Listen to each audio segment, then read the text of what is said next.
യോ guys again welcome back to my channel. അങ്ങനെ ആട് 3ൻ്റെ ട്രെയിലർ വന്നിരിക്കുകയാണ്. എനിക്കറിയാം, ഞാൻ കുറച്ചധികം ലേറ്റായി പോയി. രാവിലെ 11 മണിക്ക് എന്തോ ട്രെയിലർ വന്നതാണ്. ഇപ്പോൾ സമയം 8 മണി കഴിഞ്ഞ് രാത്രി. കുറച്ച് തിരക്കിലായി പോയടേ. ഇന്ന് പുറത്തായിരുന്നു, ഞാൻ ഇപ്പോൾ എത്തിയേ ഉള്ളൂ. എന്തായാലും നമുക്ക് ട്രെയിലറാണ്, എൻ്റെ ബാക്കി സംസാരിക്കാം. ബാക്കി കുറച്ച് കാര്യങ്ങളെ കുറിച്ച് സംസാരിക്കാനുണ്ട്. ഇടിവെട്ടി മഴ പെയ്യുന്നുണ്ട്. അതല്ല, ആകാശത്തിനും അപ്പുറത്ത് ഏതോ ഒരു ലോകത്ത് നിന്നാ ഇത് വന്നിട്ടുള്ളത്. അങ്ങനെ ആ കാർന്നവന്മാരും ഞങ്ങളോട് പറഞ്ഞു തന്നിട്ടുള്ളത്. എന്തോ അജ്ഞാതമായ ശക്തി ഇതിനുണ്ടത്രേ.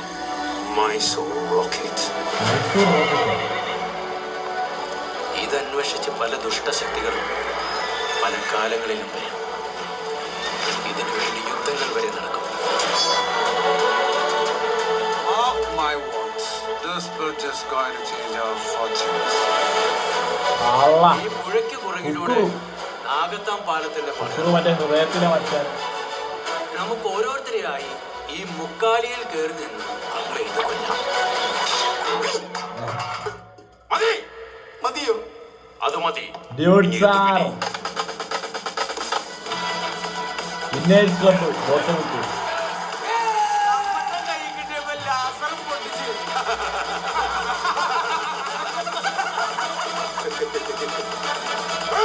പാലം പൊളിച്ചിട്ടാണോ നീ കാശുകാരനാകുന്നത്? ആളുകൾ വിളിക്കും ഹൈ റേഞ്ചിന്റെ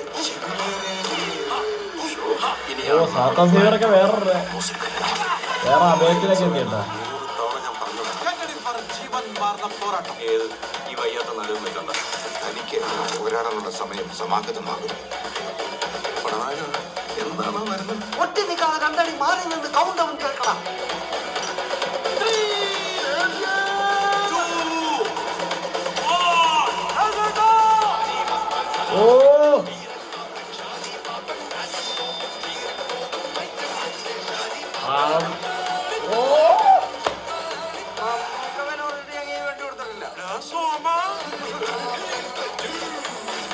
മനസ്സിലായോ സാറേ?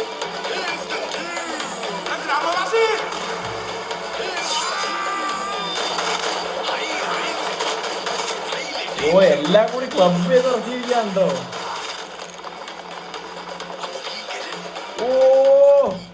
Shameer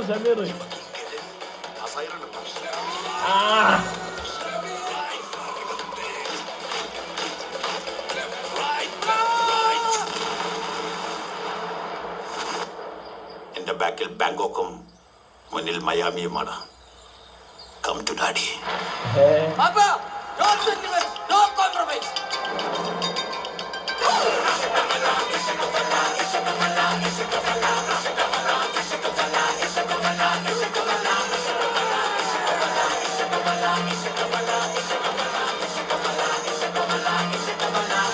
one last ride part 1. ഇനി ഒരു പാർട്ട് കൂടി ഉണ്ട് കേട്ടാ. എടേ ഒരിക്കൽ കൂടി ഞാൻ കാണട്ടെ കേട്ടാ. എനിക്ക് ഒരിക്കൽ കണ്ടിട്ട് ഞാൻ സംസാരിക്കാം.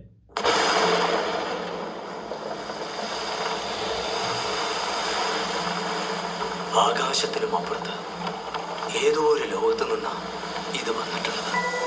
അങ്ങനെ ആ കാർന്നവന്മാരും ഞങ്ങളോട് പറഞ്ഞു തന്നിട്ടുള്ളത്. എന്തോ അജ്ഞാതമായ ശക്തി ഇതിനുണ്ടത്രേ.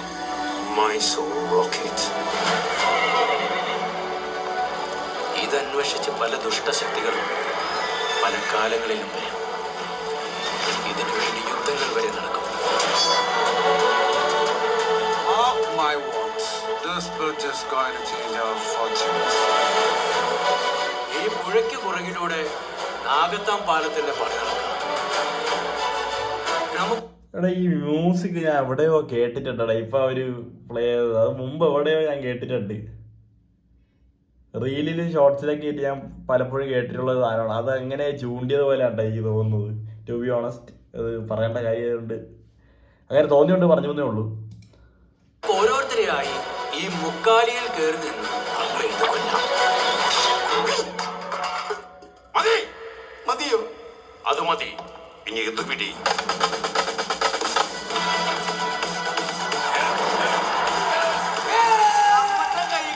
ലാസർ പൊട്ടിച്ച്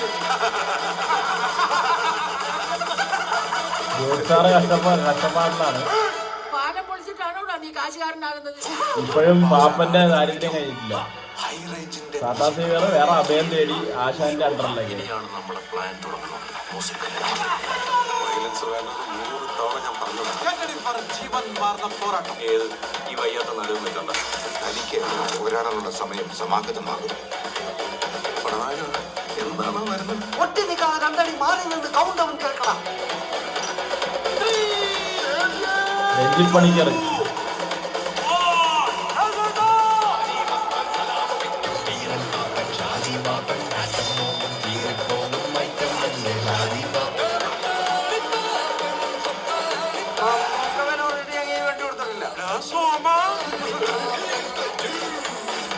മനസ്സിലായോ സാറേ? ഗ്രാമവാസി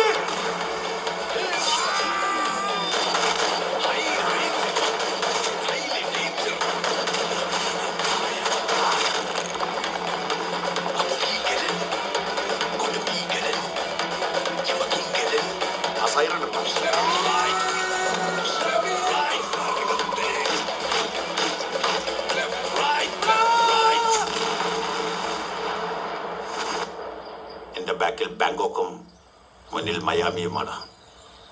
come to daddy. Papa, no sentiment, no compromise.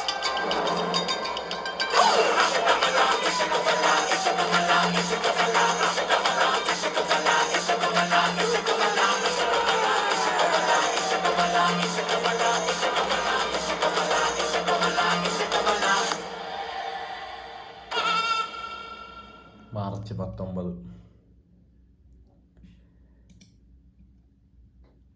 അങ്ങനെ അതിനും ഒരു തീരുമാനമായിരിക്കും. സംഭവം കൊള്ളാം, എനിക്ക് ഇഷ്ടപ്പെട്ടു. പക്ഷേ ഇവര് ഏത് രീതിയിൽ ഈ ഒരു പഴയ കാലം, ആ പഴയ ടൈം ലൈൻ, പുതിയ ടൈം ലൈൻ ഇത് എങ്ങനെ ക്ലബ് ചെയ്യും, ഇതെങ്ങനെ ആൾക്കാരിൽ കണക്ട് ചെയ്യിക്കും, അതിലൊക്കെയാണ് നമുക്കൊരു സംശയമൊന്നുമല്ല. അത് അവരെങ്ങനെ ചെയ്യും എന്നുള്ള ഒരു എക്സൈറ്റ്മെൻറ്റിലാണ് ഞാൻ പേഴ്സണലി ഉള്ളത്. സംഭവം കൊള്ളാണ് അവർ. പക്ഷേ ലോക്കൽ ഷാജി ഏട്ടനാണ് ടീമിൻ്റെ ആ ഒരു പോർഷൻസ് ആയിരിക്കും കസറാൻ പോകുന്നത് എന്നാണ് എനിക്ക് തോന്നുന്നത്. രാജഭരണം ആ ഒരു പാലത്തിനെയൊക്കെ ബേസ് ചെയ്ത് എന്തോ ഒരു സംഭവമാണെന്ന് തോന്നുന്നു. അങ്ങനെ തോന്നുന്നു, അറിയില്ല, കാണാൻ പറയാം, പടം വരാൻ പറയാം. നമുക്ക് പാലം പൊളിക്കുന്ന കാര്യം പറയുന്നുണ്ട്. എന്തായാലും ഒരു സസ്പെൻസ് എലമെന്റ് ഉണ്ടടേ അത്. എന്തായാലും ഓരോരുത്തരുടെ അവസ്ഥയൊക്കെ പാപ്പൻ ഇപ്പോഴും നടുവേനയും ദാരിദ്ര്യമൊക്കെ നടക്കുകയാണ്. സാധാ സീവറിന്റെ ഡോളറും പോയി, പുള്ളി ഇങ്ങറെ ആശാന്റെ അണ്ടറിൽ അടുത്ത ശിഷ്യനാവാൻ പോയി എന്ന് തോന്നുന്നു. ഷമീർ എന്നത്തെ പോലെ മട്ടം കളിച്ച് നടക്കുന്നു. ബാക്കിയുള്ള ടീംസ് എല്ലാം കൂടെ ഉണ്ട്. അപ്പോൾ ഡ്യൂഡ് നല്ല കഷ്ടപ്പാടിലാണ് കേട്ടോ. പുള്ളീനെ എങ്ങനെയാണ് അത് പിന്നെയും പൊളിച്ച് കെട്ടി തിരിച്ചു വരുന്നത് എന്നറിയില്ല. അപ്പോൾ അതാണ് എന്തായാലും March 19 first day first show പറ്റിയത് കണ്ടിരിക്കും. എനിക്ക് ഭയങ്കര ഇഷ്ടമുള്ള സീരീസാണ് ആട് 2. ആട് വേറെ റേഞ്ച്. അത് ജയസൂര്യനൊക്കെ ആ ഒരു രീതിയിൽ, പുള്ളി നല്ലൊരു നടനുമാണ്, ആ ഒരു രീതിയിൽ ഒരു കോമിക്കലും, എന്നാൽ എവിടെയൊക്കെയോ ചെറിയ മാസ് എലമെന്റ്സും അതൊക്കെ പുള്ളി അടിച്ച് തൂക്കിയ പടമാണ് ആട്.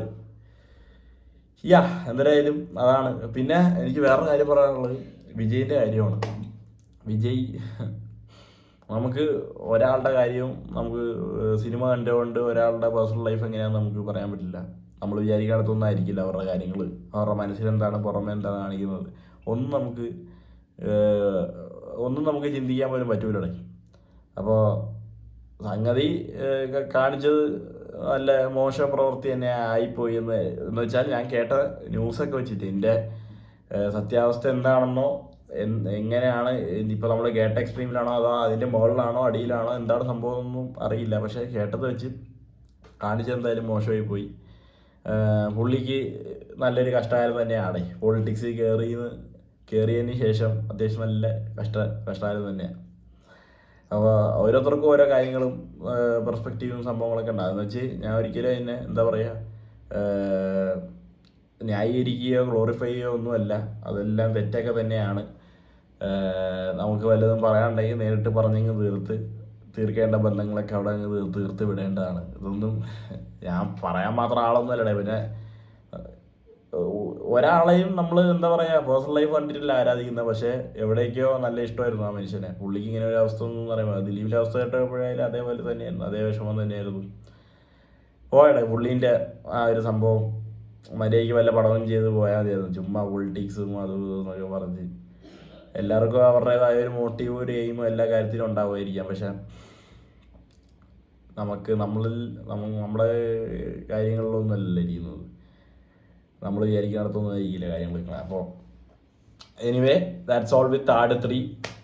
പടം വരട്ടെ, പടം വന്നിട്ട് നമുക്ക് ബാക്കി സംസാരിക്കാം. Bye bye.